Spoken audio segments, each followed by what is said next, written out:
I've said it a lot of times before on this channel that there's no reason why UK governments couldn't see like a policy that's working really well in Germany, France, the Netherlands, or wherever, and just go, well, we're going to try that out over here, and just go yoink. There's nothing wrong with a government doing that. I don't have there any problems. But also, this applies to sort of political groups as well. And as I've said very, very recently, we covered just a couple of, last month, in fact, the fact that you had the, in Canada, two groups, the New Democratic Party, I think it was, and the party led by Justin Trudeau, basically to keep him in government, they said, okay, we're going to keep you and prop you up so long as you pass these sections of laws. They were very, very progressive. There was some minor compromising on some stuff. I think there was the things that the dental thing had to be like means tested. But overall, it was a good victory for the left. And as I said at the time, that is something we in the UK need to look at and go, could we be in a similar situation where maybe we could look at that, where maybe it's like the Lib Dems prop up a potential Labour minority government. That's what we are potentially looking at. But also, as we've said before, it is vital that the left gets organised. And obviously, under our first past the post system, that means you might have to vote for Labour. You might not like voting for Labour for various reasons, but if you are on the left and you want to beat the Conservatives and, make the UK certainly a better place, because I am very much of the belief that, to be honest, a boot could be a better prime minister than Boris Johnson, but here we are. And of course, it is about coming together and realizing that if we ever have to and want to make that change, then we have to get the Labour Party to, especially this autumn, hopefully get them to have electoral reform on the board for their manifesto, as well as the Lib Dems as well. And then we can have a proper electoral alliance. There was a lot of very good signals and results that basically showed, look, if Labour wants to win in some areas, it will have to have those electoral alliances in place so that the Greens and the Lib Dems vote for the Labour candidate. And in other areas, the Labour and the Greens vote for, the Lib Dem candidate. That is what must happen, certainly at the next general election. If it doesn't happen, then, I'm all aboard that Labour train. But unless that there is an actual formal agreement and goes into place of a proper, like, progressive alliance forming,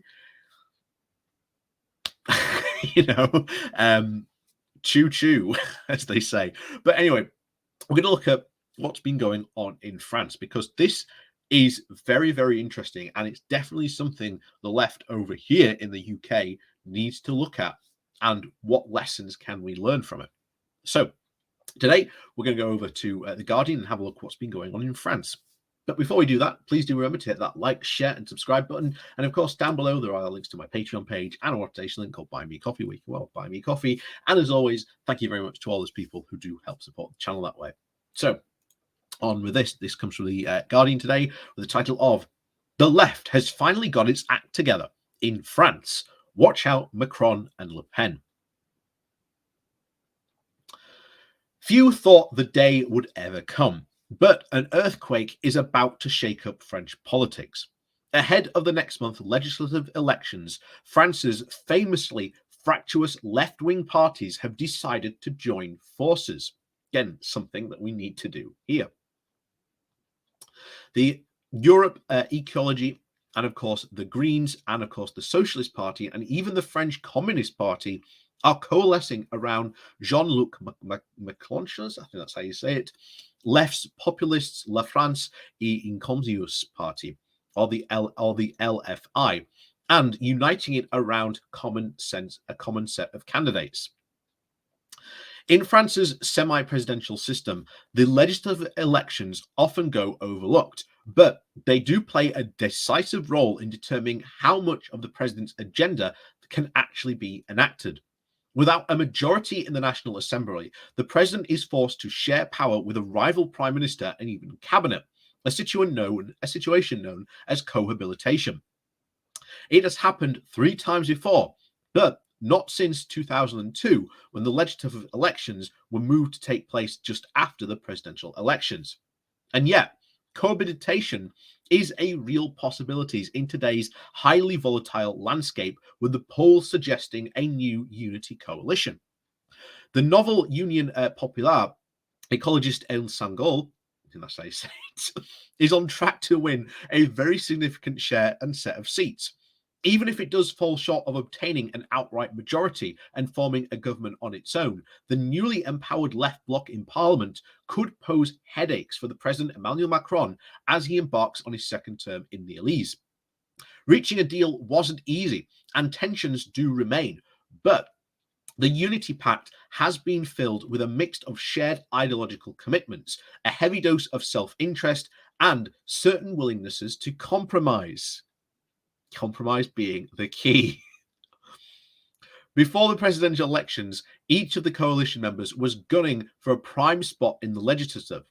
But then came Macron's strong performance in the first round of the presidentials, nearly beating Marine Le Pen to enter the final round.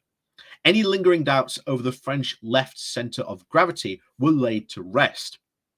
While the France Insoumise won about 22% of the first round vote, candidates for the Greens, the Communists, and even the Socialists each earned less than 5%, a very lackluster result that couldn't be paved over, and also had the effect of depriving them of generous public subsidies.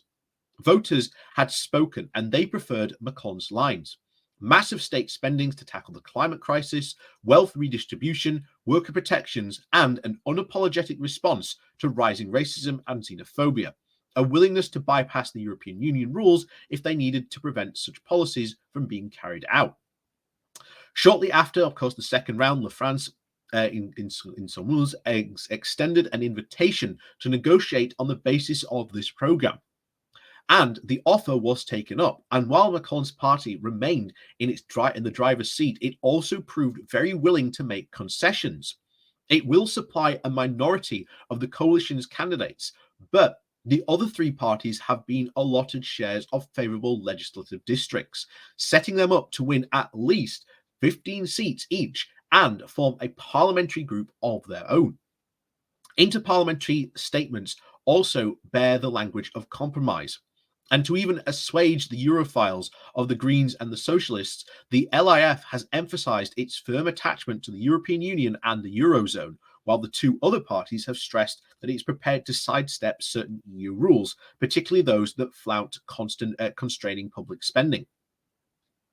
Fractions do persist. Some of the socialist old guard is outraged over the deal, including the former president Francois Hollandaise, who view it as a betrayal of his legacy. A few socialists do expect to run, yet don't have the formal blessing of the coalition or may not even want it. The communists have sparred with France Insoumise over the particular set of the seat in the suburbs of Lyon, and critics have rightfully pointed out the lack of candidates who resemble the working class and immigrant voters who make up nearly put Macron in the first round of the runoff last month. Still, the accord does look set to last at least through June's elections. And while the polls do show a vast majority of self-identifying left-wing voters support the deal, it has also sparked a very predictability from the over-the-top backlash from pundits and political rivals. Even Le Pen has warned that it will lead to a prison abolitionist pro-Burqa, pro-Bukhari anarchists trying to wreak havoc in the National Assembly. While Macron and his allies have also painted the coalition as very an opportunistic cabal led by the far left puppet masters who are unfit to govern. Much of the new NUPES program is in fact fairly modest, and raising the minimum wage, lowering the retirement age, and investing in public services are by far from revolutionary proposals, but that is besides the point. What's probably more upsetting to the president and his far-right rivals is the political clarification underway. The emergence of a new powerful electoral bloc centered on the France Insoumise and concentration and committed to a wealth redistribution and the defense of ethnic and religious minorities. It would betray a myth that has served both Macron and Le Pen in recent years. It would also shatter the illusions that the political camps are the only two options on offer, the progressives versus the nationalists or the populists. In Macron speaking to the patriots versus the globalists in the language of the far right. It has long been apparent that, again, a giant chunk of the French electorate, millions of young people in swathes of working class and even a sizable share of the middle class progressives, does not fit with the narrowness and confines of this debate. Now, these voters finally have a coalition that is serious about representing and taking them to power. So this is, like I said, very, very interesting. And we'll have to see how this plays out. But as I've said before, the options are there, guys. The options are there. And I'm speaking to the UK left now. It's there. At the next general election, if a formal coalition doesn't happen, you are going to have to vote for Labour. You might not like having to vote for Labour, but in your area, that may be the only candidate that can win. Giving your vote to a Lib Dem or even a Green may even be a completely wasted vote. And it may even enable the Conservatives to maybe just squeak in. And we saw in one race in particular where the Conservatives managed to just hold on by 4 votes. By 4 votes. And again, if the Greens or the Lib Dems had gone and supported that Labour candidate, they would have won. And thus taking another seat from the Conservatives.